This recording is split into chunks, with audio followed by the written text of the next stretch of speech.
Hai, cerita Fris akan membacakan sebuah novel yang berjudul Coret-coret di Toilet, karya Eka Kurniawan. Si cantik yang tak boleh keluar malam. Pada ulang tahunnya yang ke-17, si cantik kembali meminta diizinkan keluar malam. Sebagai hadiah terindah yang paling layak untuknya. Baiklah, kata si ayah. Mari kita keluar bersama ibu. Maka mereka menghabiskan malam itu dengan belanja di supermarket, makan di kafe, nonton bioskop, dan berakhir ketika si cantik sudah tertidur di kursi belakang mobil mereka. Itu benar-benar mimpi buruk bagi si cantik.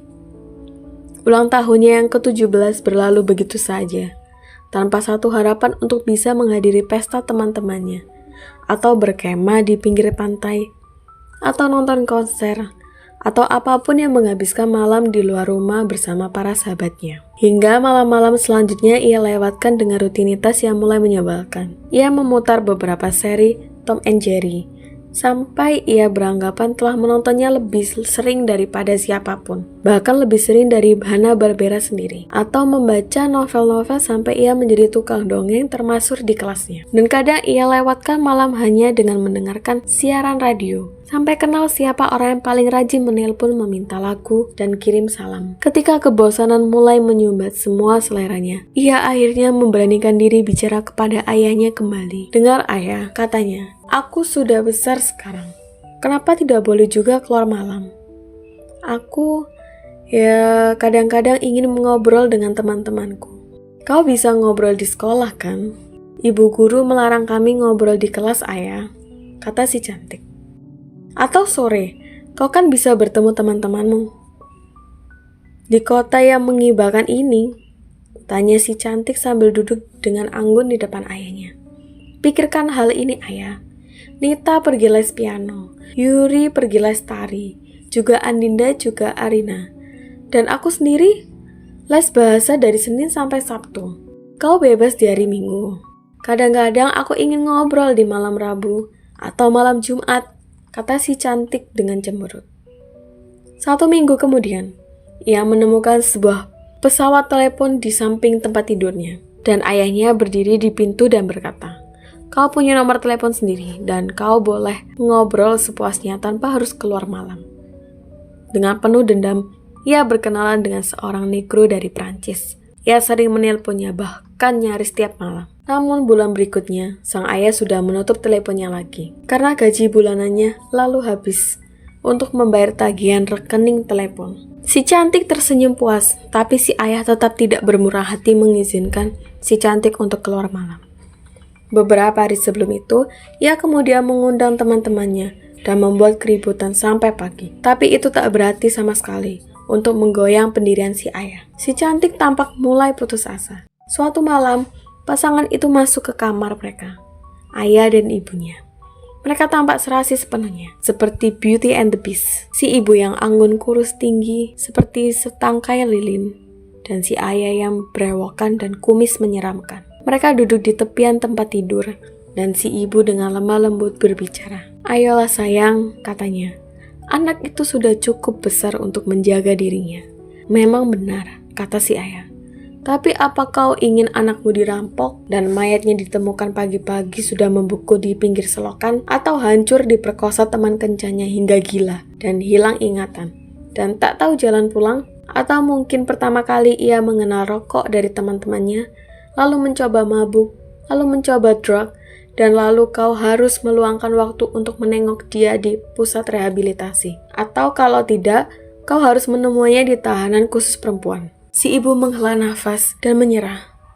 Kau ingat sayang, kita dulu kadang-kadang keluar malam, nonton konser atau ikut pesta. Tak ada orang merampokku, dan kau tak memperkosaku juga. Dan tahu tidak, aku hanya minum obat flu, tak lebih. Ya, kata si ayah sambil menguap. Itu karena dulu kau pacaran denganku. Kalimat itu berakhir dengan sebuah dengkuran halus. Sang istri cuma mengangkat bahu, ikut masuk ke dalam selimut sebelum tertidur sambil memeluk suaminya. Tak jauh dari kamar mereka, si cantik belum juga tidur ketika waktu telah lewat tengah malam. Ia duduk di balik jendela kamarnya, tirainya dibuka lebar sehingga ia memandang bulan yang hampir purnama. menggantung di langit yang gelap berbintik-bintik oleh bintang yang pucat. Ia duduk termenung, membayangkan seorang pangeran datang dengan pedang dan kuda putih, membebaskan dirinya, persis seperti cerita Cinderella atau Count Dracula, sebagaimana diceritakan Bram Stoker. Kadang juga datang untuk membawanya ke kerajaan malam. Tanpa sadar, ia berharap jadi vampir, hidup abadi dengan malam-malamnya. Hidup indah hanya untuk tidur, minum, dan bercinta. Tapi ketika ia mulai menyadari kalau semua khayalannya tak lebih dari dongeng, omong kosong, ia mulai menangis terseduh-seduh hingga ia tertidur dalam penderitaannya. Si cantik terbangun di pagi hari oleh mimpi buruk olok-olok temannya. Karena semua orang tahu belaka bahwa ia tak boleh keluar malam. Kalaupun bisa keluar, si cantik akan dikawal oleh pasangan penjaga yang aneh, si ayah yang galak, dan si ibu yang tak berdaya. Keluarga macam apa itu seperti lumbung lelucon bagi teman-teman sekolahnya. Dan itu membuat si cantik tambah menderita. Penderitaan itu semakin menjadi-jadi ketika menjelang hari kenaikan kelas. Ia jatuh cinta kepada seorang pemain teater sekolah.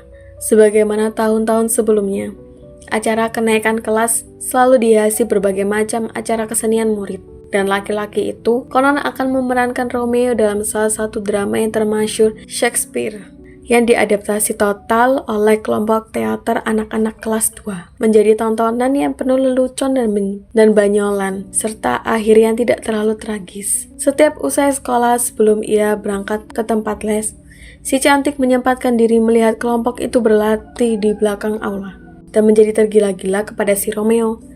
Sebaiknya ia disebut Romeo saja, karena toh ia akan memerankan Romeo. Rayuan-rayuannya yang gombal seluruh seolah ditunjukkan kepada si cantik, sampai ia merasa yakin rela minum racun asal bisa menjadi kekasih abadi si Romeo.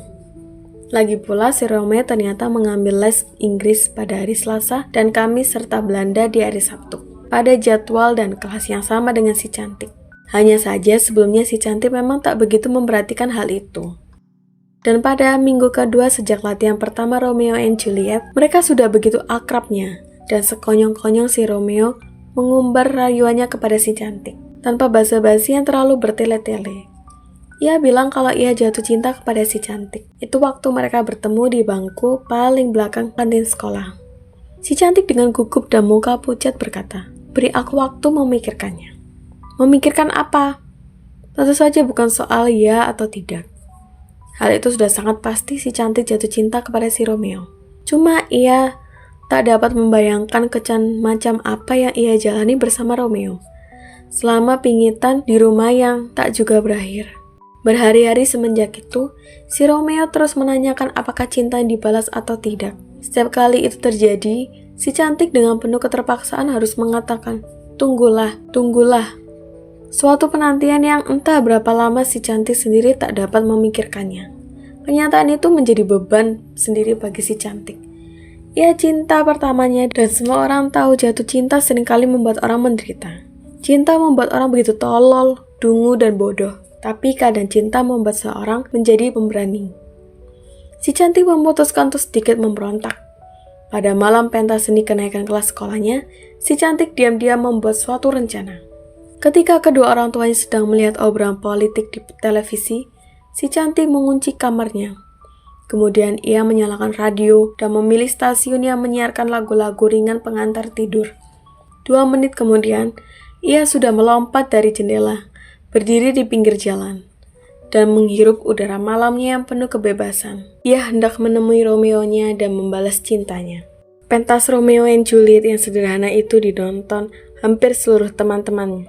Pasangan-pasangan muda duduk saling merapat, menikmati suasana romantis yang mereka miliki. Si cantik duduk seorang diri tanpa peduli dengan sekitarnya. Matanya tak lepas dari sosok Romeo yang mendominasi panggung. Ikut khawatir ketika Romeo berkelahi dan menangis ketika Romeo dipisahkan dari Juliet, tapi cemburu ketika mereka bertemu kembali. Dadanya bergetar hebat jika pentas itu berakhir, ia akan segera berlari ke belakang panggung menemui Romeo yang dirindukannya. Romeo akan bertanya, "Cantik, apakah kau terima cintaku?" Ia akan menatap pujaan hatinya dengan tatapan yang sangat mesra, memberinya senyuman terindah dan berkata, "Aku mau jadi kekasihmu sayang." Ketika itu, ia tak peduli jika malam ini ia akan keluar malam tanpa pengawalan Beauty and the Beast. Malam-malam lain ia bisa kencan dengan si Romeo seindah yang diimpikan. Khayalan ini membuat si cantik mabuk kepayang, sehingga ia tak menyadari pentas sudah berakhir. Saat ia sadar, itu membuatnya kacau luar biasa. Sementara aula dipenuhi suara tepuk tangan dan jeritan histeris gadis-gadis, si cantik tergopoh-gopoh, berlari keluar dan memutar ke balik panggung. Pada ruangan itu ia dapati para pemain berkeletakan melepas lelah, tapi ia tidak mendapati yang dicarinya. Baru setelah ia berjalan dan mencari-cari, ia menemukan Romeo keluar dari sebuah bilik bersama Juliet. Keduanya berjalan bergandengan tangan dan masih mengenakan kostum panggung mereka. Si cantik berlari menyongsong dan menghadang mereka. "Hei," katanya. Romeo dan Juliet terhenti dan memandang dirinya. "Halo cantik," sapa Romeo. Si cantik sungguh mati, tak mampu memandangnya dengan pandangan mesra sebagaimana ia rencanakan. Juga tak ada senyum manis yang indah. Wajahnya terlalu pucat dan gugup untuk melakukannya. Ia sendiri mulai agak goyah. Tidak, pikirnya. Jika ia berani melompat jendela pada jam 8 lewat dan menerjang malam untuk menemukan kekasihnya, kenapa ia tak berani pula mengatakan bahwa ia ingin membalas cinta si Romeo? Maka dengan keberanian dan tenaga yang tersisa, ia berkata pelan tapi nyaring terdengar. "Sayang, aku mencintaimu." Kesunyian menyergap mereka bertiga sesaat. Si cantik bertahan agar tidak jatuh. Romeo memandang si cantik lalu memandang Juliet. Juliet memandang si cantik dengan pandangan bingung. Akhirnya setelah beberapa waktu Romeo berkata, "Sayang sekali, cantik, kau terlambat. Aku dan Juliet telah memutuskan untuk melanjutkan kisah cinta kami di luar panggung." Suara itu nyaris tak terdengar di telinga si cantik. "Sekali lagi maaf cantik, dan kami pergi dulu." Suara Romeo semakin samar. Romeo dan Juliet kemudian berlalu, saling berdekapan. Si cantik menatapnya dalam pandangan yang kabur karena air mata yang tumpah tak tertahankan. Sampai kemudian semuanya terasa gelap dan kosong. Sejak malam itu, konon si cantik tak pernah pulang kembali ke rumahnya. Apakah si cantik telah memutuskan untuk menjadi kekasih malam sebagaimana yang diharapkannya? Beberapa orang masih sering melihatnya malam-malam di pub dan diskotik atau di lobi sebuah hotel. Beberapa orang lainnya melihatnya di pinggir jalan di bawah cahaya bulan purnama, sedang menghentikan taksi atau berjalan dengan seorang laki-laki tua berperut buncit. Ada desas-desus ia menjadi kupu-kupu malam, tapi sebagian besar orang lebih percaya kalau ia mati bunuh diri, dan sering terlihat itu konon hantunya yang masih penasaran. 2000. Siapa kirim aku bunga? Ini adalah kisah tentang kontrolir Henry yang terjadi di Hindia Belanda pada akhir tahun 20-an. Kisah cintanya yang menyedihkan menjadi dongeng turun-temurun dan membuatku tergerak untuk menceritakannya kembali. Karena ini adalah sejarah dunia yang hilang dan dunia baru yang datang. Kisah itu sendiri berawal dari bunga-bunga misterius yang dikirim seseorang kepadanya. Bunga-bunga mawar misterius itu pertama kali ia dapatkan di meja langganannya di restoran milik sahabatnya. Sebagaimana biasa, di sore hari sepulang dari kantor, setelah mandi sore dan mengenakan jas bukan warna putih, ia mampir di restoran tersebut. Tempat itu merupakan tempat favoritnya selain rumah bola, di mana ia bisa berjumpa dengan para sahabatnya. Sinyo-sinyo, noni-noni, dan para raden yang sama menghabiskan waktu dengan sekedar ngobrol atau minum limun.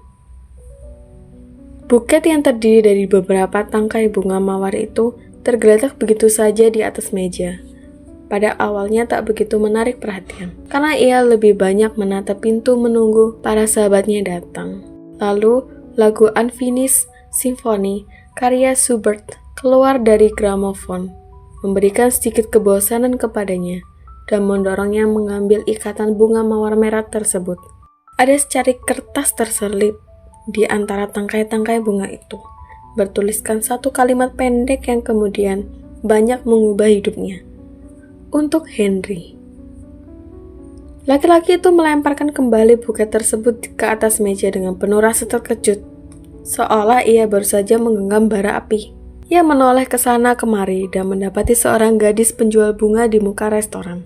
Gadis penjual bunga, pemandangan itu sendiri sebenarnya cukup aneh. Gadis itu berumur sekitar 14 tahun atau 15 tahun, mengenakan pakaian Eropa yang dekil dan tampak tak terurus. Tapi jelas ia bukan Eropa. Indo pun tidak. Ia gadis bumi putra, asli Jawa. Sosoknya yang kecil, ramping, dan dekil tak menarik perhatian Henry pada pandangan pertama, tapi ia tertarik kepada bunga-bunga yang dijualnya. Ia berdiri berjalan keluar dan menghampirinya. Gadis penjual bunga, katanya, "Siapa saja yang telah membeli bunga-bungamu?"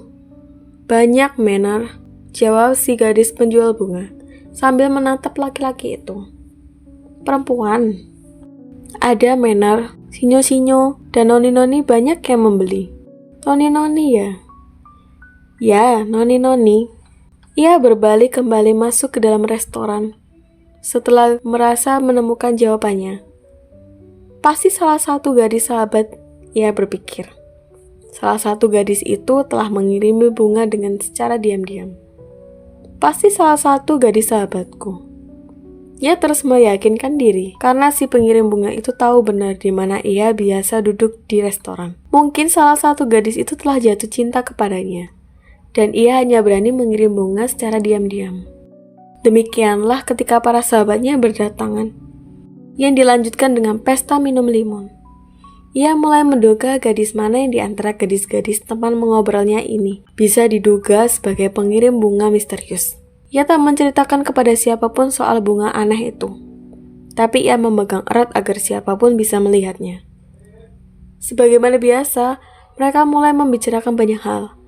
Salah satu sahabatnya bercerita tentang film baru yang akan diputar di bioskop. Kemudian obrolan berlanjut kepada kisah-kisah cerita bersambung di surat kabar harian, yang ceritanya semakin seru. Setengah jam berlalu hingga akhirnya mereka bicara juga tentang politik. Hiruk pikuk yang menyebalkan itu sudah berakhir, kata salah seorang gadis Indo.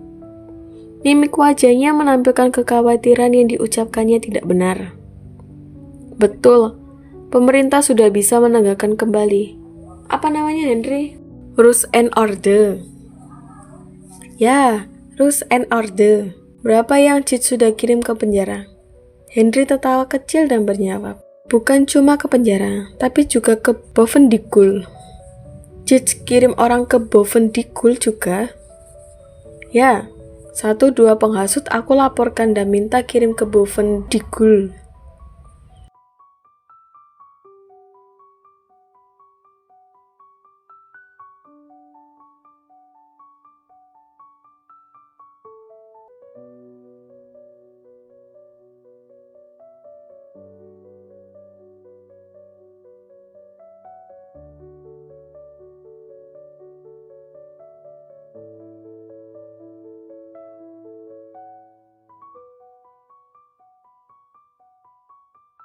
Kemudian gadis penjual bunga itu berkelebat, dan Henry teringat kembali kepada bunga mawar misterius yang di depannya. Ia mengamati gadis-gadis teman ngobrolnya dengan diam-diam, tapi tak ada satupun patut dicurigai telah mengirim bunga itu. Hingga ketika malam datang, ia akhirnya pulang membawa rasa ingin tahunya terhadap teka-teki tersebut. Di rumah, babunya sudah menyiapkan makan malam, tapi ia langsung masuk ke kamar dan berbaring di atas tempat tidurnya.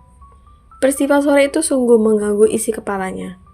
Ia mencoba tidur, menganggap hal itu sebagai lelucon teman-temannya. Tidak, rasanya semua temannya bersikap wajar, dan tak ada tanda-tanda ada persekongkolan di antara mereka untuk mempermainkan dirinya. Dengan putus asa, ia meletakkan bunga mawar itu di atas meja di samping tempat tidurnya. Angin malam yang dingin menerpa wajahnya. Ia lupa menutup jendela. Dengan sedikit enggan, ia bangkit dan berjalan ke arah jendela kamarnya. Ia hendak menutup tirai ketika ia menemukan benda itu terselip di kisi-kisi daun jendela. Seikat bunga mawar merah dengan secari kertas bertuliskan, "Untuk Henry." Ia nyaris gila dibuatnya. Seseorang secara diam-diam tengah membututinya kemanapun ia bergerak dan mengiriminya bunga-bunga mawar merah. Siapa gerangan yang ingin menyesengsarakan diriku dengan bunga-bunga sialan itu? Pikirnya. Rasanya jengkel tak hilang sampai keesokan harinya, yang mana membuatnya memutuskan untuk tidak pergi ke kantor. Ia mengajak Pete, temannya, untuk main tenis di lapangan yang biasa ia pakai. Untuk sementara ia ingin lepas dari teror bunga-bunga mawar itu. Ia kini tak lagi menganggap buket tersebut sebagai gambaran cinta seorang gadis malu-malu terhadap dirinya, tapi mulai menganggapnya sebagai racun jahat yang akan membunuhnya secara perlahan-lahan. Ia ingin menghindarinya. Ia membayangkan di meja kerjanya di kantor seikat bunga mawar misterius dengan secari kertas yang sama tergeletak manis di sana. Tidak, ia tidak ingin menemukan bunga terkutuk itu. Biarlah jongos kantor menemukan dan membuangnya ke keranjang kotoran. Ia bermain tenis 3 set dan untuk sesaat bisa melupakan soal bunga-bunganya. Meskipun, sebagaimana biasa, Pete mengalahkannya dalam permainan itu. Mereka berjalan ke ruang ganti pakaian sambil bicara soal rencana akhir pekan. Pete mengusulkan untuk pergi ke tempat pemandian air panas atau berburu. Ketika mereka sedang membicarakan hal itu, Henry dikejutkan oleh seikat mawar di atas tas pakaiannya. Begitulah ia diteror selama beberapa hari dengan bunga-bunga mawar merah yang dikirim kepadanya dengan disertai secari kertas. Aku sendiri tak bisa membayangkan bagaimana jengkelnya ia atas peristiwa-peristiwa itu. Hingga akhirnya, ia mulai mengamati si gadis penjual bunga, yang pada kenyataannya hampir selalu ia lihat di sekitar waktu ia memperoleh bunga misterius itu. Ia mencoba mengamati siapa saja yang membeli bunga kepada si gadis. Kebanyakan orang-orang muda, tapi tak ada satupun yang dicurigai telah membeli bunga berulang-ulang dan mengirimkannya kepada dirinya. Sesekali ada juga orang-orang tua, singkeh-singkeh, dan juga nyai-nyai. Entah untuk apa mereka membeli bunga. Lama-kelamaan Henry menjadi akrab dengan wajah gadis penjual bunga itu. Orangnya sedikit agak tak terurus memang, tapi ia mampu melihat kecantikan tersembunyi pada si gadis penjual bunga. Rambutnya lurus dan dibiarkan tergerai. Tak pernah ia melihatnya disanggul. Ia suka pada hidungnya mungil dan tatapan matanya yang bersemangat.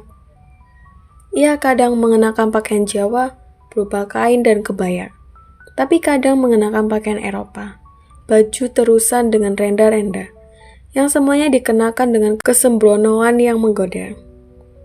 Akhirnya, Henry jadi sering mengawasi si gadis penjual bunga itu, bukan untuk melihat-lihat siapa saja yang membeli bunga-bunganya, tapi justru untuk melihat si penjual bunga itu sendiri. Serangkaian demam menjangkitinya sejak saat itu. Demam cinta yang tak terelakkan. Beruntungnya, ia mulai bisa melupakan bunga-bunga misterius itu. Meskipun bunga-bunga tersebut masih terus datang di waktu-waktu yang tak pernah diduganya. Angannya telah sepenuhnya menjadi milik si gadis penjual bunga. Bahkan ia begitu kerajingan saat menemukan bunga-bunga misterius yang masih disisipi secari kertas bertuliskan untuk Henry.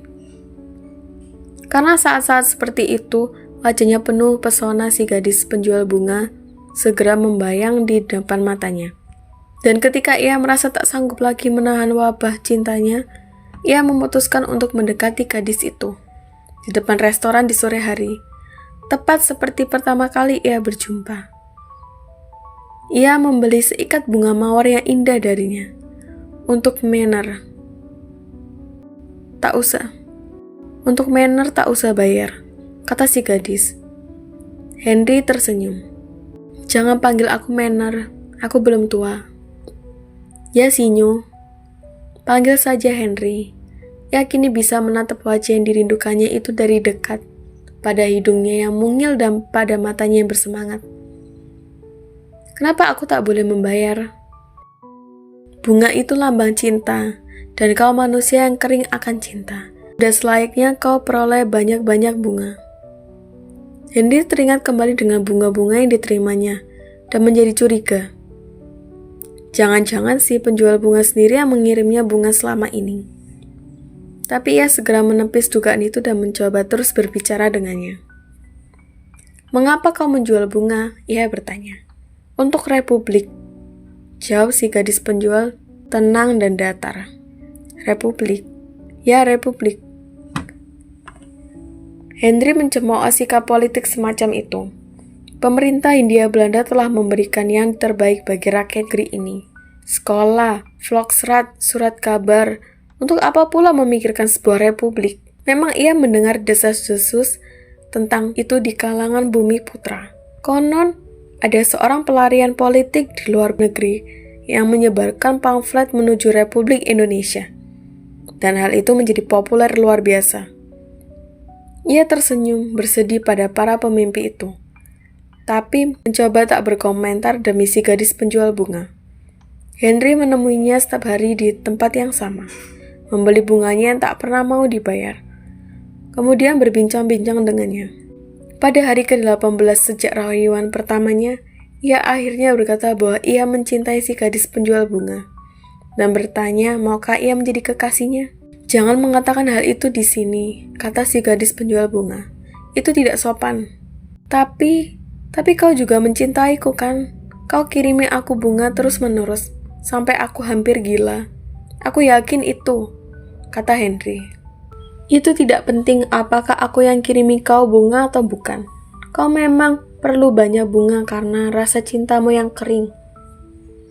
Ayolah sayang, tak benar rasa cintaku kering, mari tinggal di rumahku. Kau laki-laki yang tak sopan. Kalau kau ingin aku jadi istrimu, minta izin kepada ayah dan ibuku. Aku tak ingin jadi nyai, apalagi gundik. Mari temui kedua orang tuamu, kata Henry dengan gemas. Matanya lekat pada wajah cantik itu. Di mana mereka? Di Gul. Di Gul? Ya, Boven di Gul. Kenapa di sana? Tanya Henry. Kau sendiri yang kirim mereka ke sana. Hatinya porak-poranda, dan ia tak mampu memandang wajah cantik itu kembali. Sebuah selaput kokoh, seolah membentang di antara nasib keduanya. Beberapa waktu setelah itu, ia pulang ke negeri Belanda, membawa luka cintanya yang menyedihkan.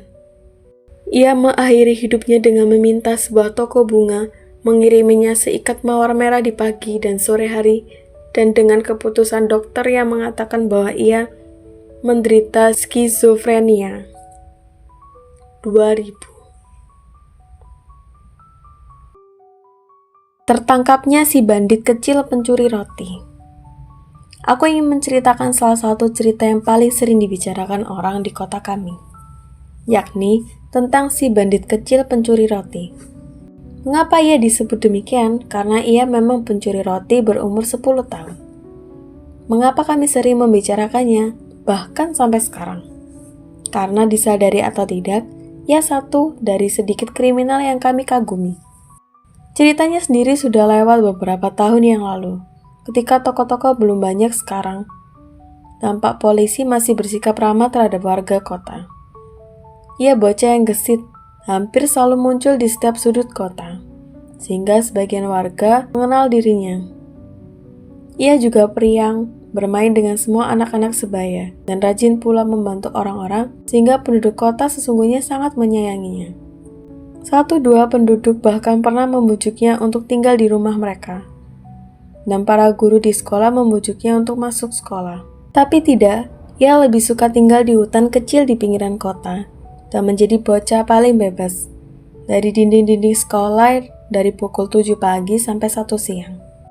Jika anak-anak pulang sekolah berjalan kaki atau naik sepeda, melewati hutan kecil tempat tinggalnya, ia selalu tampak pada sebuah batang pohon, sedang menyanyikan sebuah lagu yang hanya ia sendiri tahu. Hal itu kadang membuat kami sendiri, anak-anak sekolah, beriri hati. Kami pikir, ia memang beruntung. Ia tidak punya ibu yang akan membangunkannya di pagi hari pada pukul 6 pagi, atau memarahinya karena belum mandi. Ia juga tak punya ayah yang akan memarahinya karena belum mengerjakan pekerjaan rumah, atau belum tidur pada pukul 9 malam. Ia seperti pipis si kaos kaki panjang, berkelamin laki-laki, sebagaimana aku sering baca di buku cerita. Asal-usulnya sendiri memang tak begitu jelas. Bahkan para orang tua kami sendiri, hampir semua tak ada yang tahu. Ia sudah ada di sini, di kota kami, sejak masih kecil sekali. Tanpa ayah, tanpa ibu, dan tanpa rumah. Ia baru berumur 10 tahun ketika kota tiba-tiba terasa membengkak. Gedung bioskop dengan 2 layar berdiri tak jauh dari rumah sakit kecil kami, menggantikan tobong yang hanya memutar film seminggu sekali. Hotel-hotel baru yang besar, tinggi dan cantik berderet, menggantikan penginapan-penginapan kecil di sepanjang pantai. Pasar yang sering becek, kemudian terbakar pada akhir tahun sebelumnya, dan dibangun kembali tak lama kemudian. Lebih luas dan lebih ramai, dengan toko-toko yang penuh dengan etalase-etalase kaca. Kami bahkan membangun tugu yang sebelumnya tak pernah ada. Di pintu masuk kota dan jalan-jalan di seluruh penjuru kota pun kami beri nama. Dengan nama-nama ikan, pahlawan bagi separuh penduduk kota yang bekerja sebagai nelayan. Kota kami menjadi begitu cantik, listrik menggantikan pelita, dan di beberapa tempat ada telepon umum. Suatu hal yang tak pernah dibayangkan sebelumnya. Anak-anak kecil bercerita tentang es krim paling enak di toko Ibu Anu. Dan gadis-gadis remaja mulai mengenakan pakaian-pakaian bagus dan pergi ke bioskop di akhir pekan dengan pacar-pacar mereka. Bahkan para ibu, termasuk ibuku, mulai tak doyan masak di rumah karena makan siang dan makan malam bisa dibeli di rumah makan di depan rumah. Tetapi di antara orang-orang yang berbahagia dengan perkembangan kota, justru adalah si bandit kecil sendiri. Suatu hari di sebuah sore yang panas, ia bercerita kepada kami bahwa ia bisa menerobos masuk ke dalam gedung bioskop. Suatu hari di sebuah sore yang panas, ia bercerita kepada kami bahwa ia bisa menerobos masuk ke dalam gedung bioskop. Aku lihat orang sedang berciuman. Begitu ia melaporkan petualangannya kepada kami. Di hutan kecil itu, kami anak-anak kecil yang mengelilinginya, menatapnya dengan sedikit marah. Kau tahu, kataku, anak kecil tak boleh melihat film seperti itu. Aku memperingatkannya. Aku tak melihat film seperti itu, katanya membela diri. Tadi kau bilang, tanyaku, membayangkan wajah ayahku yang marah seandainya aku sendiri melihat adegan seperti itu. Tapi dengan tenang ia berkata, aku lihat orang sedang berciuman, bukan di film, tapi di kursi belakang bioskop. Begitulah kemajuan kota sesungguhnya. Lebih banyak kami kenal dari kisah-kisah si bandit kecil, sahabat kami. Karena hanya ia yang bisa pergi kemanapun sesuka hati, ketika anak-anak yang lain harus duduk dengan manis di bangku sekolah. Suatu ketika ia bercerita lagi kepada kami bahwa dia sudah mencoba telepon umum dan yang menjawab adalah seorang perempuan yang menurutnya pasti cantik, karena suaranya begitu enak terdengar. Apa katanya? Tanya kami penasaran. Ia menjawab, telepon yang Anda tuju sedang sibuk, cobalah beberapa menit lagi. Tapi ternyata ulahnya itu mulai membuat warga kota resah terhadapnya. Orang-orang mulai tak lagi menyayanginya, dan para orang tua mulai melarang kami bermain dengannya. Pada saat itulah sebenarnya ia mulai dipanggil dengan nama si bandit kecil, menggantikan nama asing yang disandang sebelumnya. Yang aku sendiri sudah lupa siapa nama sebenarnya. Ia musuh masyarakat yang dengan diam-diam tetap kami kunjungi, karena ia selalu punya cerita-cerita aneh. Hingga suatu ketika kami dengar polisi akan menangkapnya karena ia ketahuan mencuri roti di toko. Bayangkan, ia mencuri roti. Betapa marahnya kami, orang tua kami di rumah dan guru kami di sekolah dan ustadz kami di masjid selalu mengatakan bahwa mencuri itu perbuatan terkutuk, berdosa. Dan sekarang si bandit kecil mencuri roti di toko. Aku dan beberapa teman pergi ke tempat persembunyiannya untuk menangkap si pencuri berdosa itu dan memberikannya kepada bapak polisi.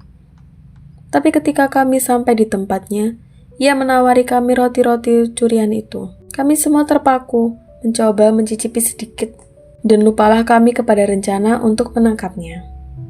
Roti dari toko ternyata memang enak, satu jenis roti yang belum pernah kami temukan sebelumnya. Demikianlah ia kemudian semakin dikenal di kota kami sebagai si bandit kecil pencuri roti. Tak ada hari di mana ia tak diceritakan telah mencuri di salah satu toko yang ada di kota. Para pemilik toko sangatlah marah, sehingga mereka mendatangi kantor polisi dan mendesak bapak-bapak polisi untuk menangkapnya. Jika tidak, kata para pemilik toko, kami akan melaporkannya ke atas atau mengumumkannya di koran. Kalian bisa dipecat karena itu. Terhadap ancaman seperti itu, bapak-bapak polisi mencoba menenangkan mereka. "Pikirkanlah," kata salah satu polisi itu. "Kalian datang ke kota kami, membuka toko dan memperoleh uang banyak. Tak ada artinya dengan roti yang dicuri bocah itu setiap hari." Tapi salah satu pemilik toko itu beranjak ke pesawat telepon dan berkata bahwa ia akan melaporkan ke atas bahwa para polisi di kota kami tak ada yang mau menangkap seorang bocah yang jelas-jelas mencuri di toko mereka. "Baiklah," kata Pak Polisi akhirnya. "Kami akan menangkapnya." Dan pulanglah para pemilik toko itu. Sejak hari itu, si bandit kecil pencuri roti menjadi buronan. Tapi bukanlah perkara mudah menangkap anak segesit itu. Ia bisa berlari lebih kencang dan menyelinap lebih lihai daripada bapak-bapak polisi. Dan tempat persembunyiannya di hutan kecil di pinggir kota. Tak pernah diketahui oleh polisi karena kami sahabatnya tak pernah mengatakannya kepada siapapun. Kami sendiri takut kalau kami mengatakannya. Ia nanti tertangkap dan tak ada jatah roti enak dari toko untuk kami lagi. Jadi untuk sementara, ia tetap tak tertangkap. Tapi karena didesak oleh pemilik toko, polisi terus mencari-cari dirinya. Hingga suatu ketika mereka mulai mencium keberadaannya di hutan kecil di pinggir kota. Suatu malam, 2 orang polisi dikirim untuk menelusuri hutan kecil itu, mencarinya, dan jika ketemu, segera menangkapnya. Kedua polisi itu mulai menjelajah hutan kecil pada pukul 10 malam, menyorotkan lampu senternya ke sana kemari, mengaduk-aduk belukar, menggoyang-goyangkan pohon. Tapi si bandit kecil pencuri roti tak menampakkan diri. "Aku heran," kata salah satu polisi itu. "Di kota besar ada ratusan pencuri roti sepertinya, tapi tak akan membuat polisi sesibuk kita di sini." Ya, polisi yang satu lagi menyetujuinya. Andai saja bocah itu punya seorang ibu yang akan mengurusnya. Tiba-tiba sesuatu jatuh dari atas pohon coklat, tepat di hadapan kedua polisi itu. Lebih mengejutkan, kedua polisi itu, apa yang berdiri di hadapan mereka ternyata si bandit kecil pencuri roti. Bocah yang sedang mereka cari-cari. "Apa kata kalian barusan?" tanya si bandit kecil pencuri roti kepada keduanya. Kedua polisi itu hanya saling memandang tak mengerti, sambil mengarahkan lampu senter mereka ke muka si bocah. "Kalian bilang aku punya ibu?" tanya si bocah lagi. Untuk kedua kalinya, kedua polisi itu saling pandang. Lalu si bocah mulai berlutut dengan kedua tangan terdekat di dadanya. Ia menangis terseduh-seduh. Di antara suara tangisnya yang menyedihkan itu, ia berkata, "Bapak polisi, antarkan aku kepada ibuku. Aku ingin punya ibu sendiri yang akan membawaku pergi ke pasar malam. Aku ingin punya ibu sendiri yang akan memberiku rumah. Aku juga ingin punya ibu sendiri yang akan memberiku uang untuk membeli roti, sehingga aku tak perlu mencurinya." Ia masih menangis dan tangisnya semakin meraung-meraung ketika kedua polisi itu menangkap tangannya, memborgolnya dan menyeretnya ke kantor polisi saat itu juga. Atas tertangkapnya pencuri roti kesayangan kami, Pak Polisi menjadi senang karena mereka tak perlu mengurusi hal sepele itu lagi. Dan para pemilik toko merasa bahagia karena tak ada lagi yang memotong keuntungan dagang mereka. Para sahabatku, demikianlah si bandit kecil pencuri roti ditangkap. Dan demikianlah pula cerita ini berakhir. 2000